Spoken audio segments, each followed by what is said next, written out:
আসসালামু আলাইকুম। তো দেখুন, নিজের হাতে লাগানো শাক সবজি খাওয়ার মজাই আলাদা। তো নিজের হাতে লাগানো পুঁই শাকগুলা রান্নাঘরের চালা থেকে আমি কেটে নিচ্ছি। দেখুন, চিংড়ি মাছ দিয়ে রান্না করব। তো এগুলাতে অনেক স্বাদ বেশি, আর এই পুঁই শাকগুলো চিংড়ি মাছ দিয়ে রান্না করলে অনেক বেশি মজা হবে খেতে। আমি আগে পাতাগুলা ছাড়িয়ে পুঁই শাকগুলা কেটে নিচ্ছি। দেখুন, তো বাজারের কেনা পুঁই শাক থেকে হাতে লাগানো এই পুঁই শাকগুলো অনেক বেশি স্বাদ, আর চিংড়ি মাছ দিয়ে রান্না করলে তার কোনো কথাই নেই। তো পুঁই শাকগুলো এখন আমি শিলে কেটে নিচ্ছি, রান্না করব। তো দেখুন, অনেকগুলো পুঁই শাক, তা আমি সবগুলা এভাবে কেটে নিচ্ছি। তো পুঁই শাকগুলো আমার কাটা হয়ে গেছে, এখন ধুয়ে নিব। দেখুন কি সুন্দর তাজা পুঁই শাকগুলা। এই পুঁই শাকগুলা খেতে অনেক বেশি স্বাদ। তা আমি ধুয়ে নিচ্ছি ভালোভাবে। যদি এতে সার বিষ কোনো কিছু নেই, তবু ভালোভাবে ধুয়ে নিচ্ছি। ধুলাবালি তো থাকতেই পারে, তাই জন্য 2-3 বার করে ভালোভাবে ধুয়ে নিলাম।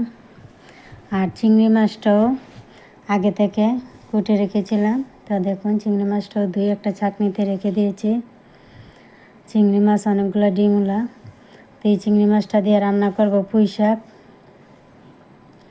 আমার একটা পছন্দের তরকারি চিংড়ি মাছ পুঁই শাক, আর সেটা বাজারে কেনা পুঁই শাক নয়, নিজের হাতে লাগানো পুঁই শাকটা হলে ভালো হয়। এই জন্য পেঁয়াজটা তেলের মধ্যে ভেজে চিংড়ি মাছটা দিয়ে কিছুটা পানি দিয়ে 1 চামচ হলুদ, 1 চামচ ধনিয়া, আর 1 চামচ মরিচের গুঁড়ি, আর স্বাদ মতো লবণ দিয়ে দিলাম। তো মরিচ আর ধনিয়া গুঁড়িটা একটু পরিমাণে বেশি দিয়েছি, কারণ সবজি দিয়ে তো রান্না হবে, সেটা হচ্ছে পুঁই শাক।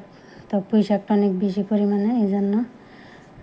তো দেখুন, মশলাটা কষিয়ে তারপর পুঁই শাকটা দিয়ে দিলাম, আর কিছুটা পানি দিয়ে দিলাম পুঁই শাকটা সেদ্ধ হওয়ার জন্য, আর ঢাকনা দিয়ে ঢেকে রান্না করে নিচ্ছি। আর কিছুক্ষণ পর পর ঢাকনা উঠিয়ে এভাবে নাড়াচাড়া করে রান্না করে নিব যতক্ষণ না সেদ্ধ হবে। তো পুঁই শাকটা সেদ্ধ হওয়া পর্যন্ত আমি রান্না করে নিচ্ছি।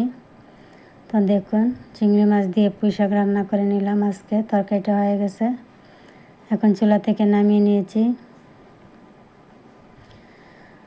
তো দেশি পুঁই শাক চিংড়ি মাছ দিয়ে রান্না খুবই অসাধারণ সুন্দর একটা ফ্লেভার, খুবই ভালো লাগে এই তরকারিটা খেতে।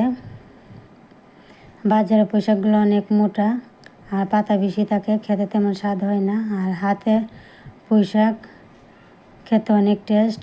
তো তরকারিটা খাওয়ার জন্য কিছুটা বাটিতে উঠিয়ে নিচ্ছি। তো আজকে আমার রান্নাবান্না এ পর্যন্তই।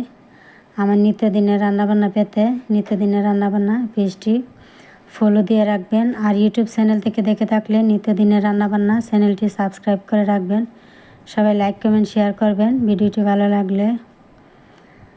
তো দেখুন, আজকে রান্না এ পর্যন্তই। সবাই ভালো থাকবেন। আল্লাহ হাফেজ।